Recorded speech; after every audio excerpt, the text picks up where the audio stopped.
Today we will start our biology class for 11th standard. The topic is heart or structure of heart, and after this structure I will explain you about functioning and the nervous system which is involved in this heart. First of all, the structure of heart is divided into four chambers.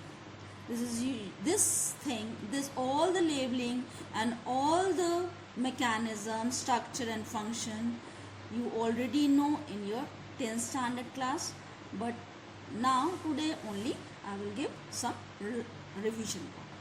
Now heart is divided into four chamber: right auricle, left auricle, right ventricle, left ventricle.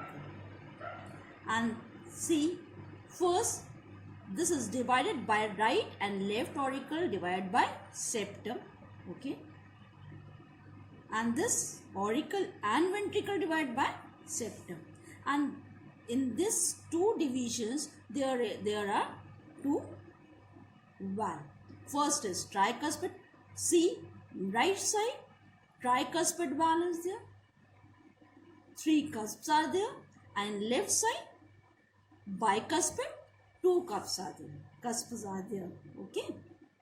Now see, in right auricle, at the top SAN, sign auricle node is present, and this sign auricle node gives information to AVN node, auricular ventricular node, and then information transfer to the bundle of His, and this bundle of His gives information to the Purkinje fibers, and this Purkinje fiber transfers to the endocardium. Endocardium is the last one layer, or the heart is covered by three layers. First is pericardium, and middle one is myocardium, and the last internal one is called endocardium. In this layer, the Purkinje fiber gives the information to the heart to pump the blood or to beat, okay. Now, and this SAN node is responsible for the initiation of the beat or the pumping of the heart. Now first see, in right auricle somewhat bigger in size than the left auricle, and in this space, in this area, when right auricle, this auricle portion relaxed or in diastole condition, what happened? From the superior and inferior vena cava. Superior vena cava means all the blood comes from above the shoulder, head to the shoulder, then it's come from the superior vena cava through superior vena cava, and below the shoulder up to the feet this is called inferior vena cava, okay. The superior inferior vena cava brings deoxygenated blood or used blood, or oxygen are used and then blood become deoxygenated, and the deoxygenated blood come through these two vena cavas towards the right auricle when auricles are in a diastolic condition or in a relaxed condition. Then after this, when this auricle become completely filled by the deoxygenated blood, this move towards and the pressure exerted by the blood which opens this tricuspid valve, and the tricuspid valve, through tricuspid valve, this deoxygenated blood move towards the right ventricle, and right ventricle is highly thick walled, highly muscular. Because of this, why this is you know already that highly muscular, because ventricle portion have to pump the blood from this area to the lungs area, or left ventricle also pump the blood from aorta to all body part and then back to the right auricle, okay. When deoxygenated blood comes in this area, right ventricle, what happened? Moves towards the lungs for deoxygenated. Why? Because when this right ventricle contract, after filled by this deoxygenated blood, what happened? Pushes the blood towards the tricuspid valve and towards this semilunar valve.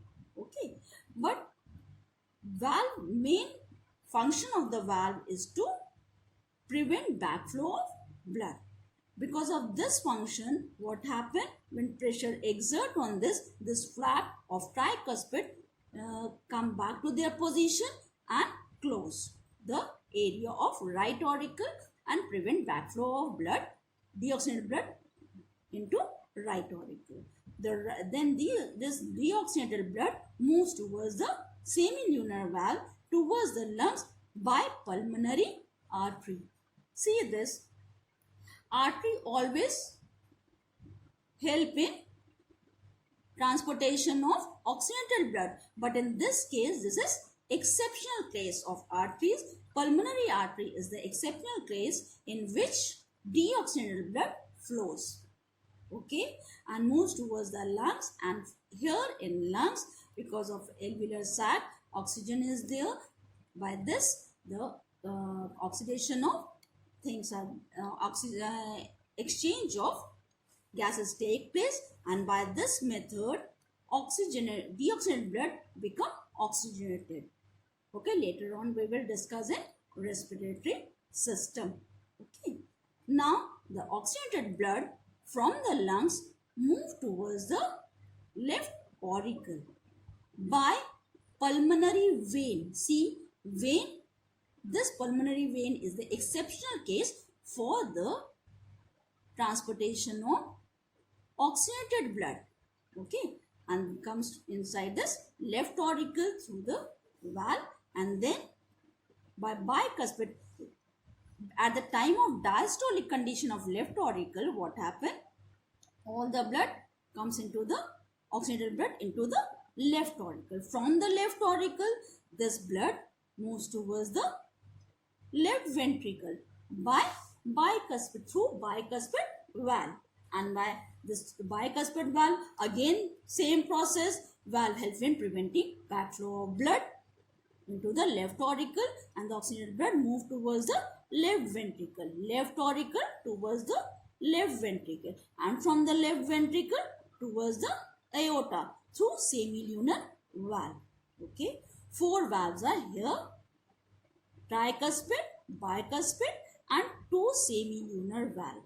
4 valves are here, and by this process oxygenated blood moves from heart, pump out from the heart into the aorta, and from aorta distributed to the body part, and body part uses and blood become deoxygenated, again moves towards through superior vena cava, inferior vena cava into the right auricle. This is the method by which, or the mechanism or the functioning of the heart, by which all the oxygenated and deoxygenated blood moves from one to another auricles and ventricles.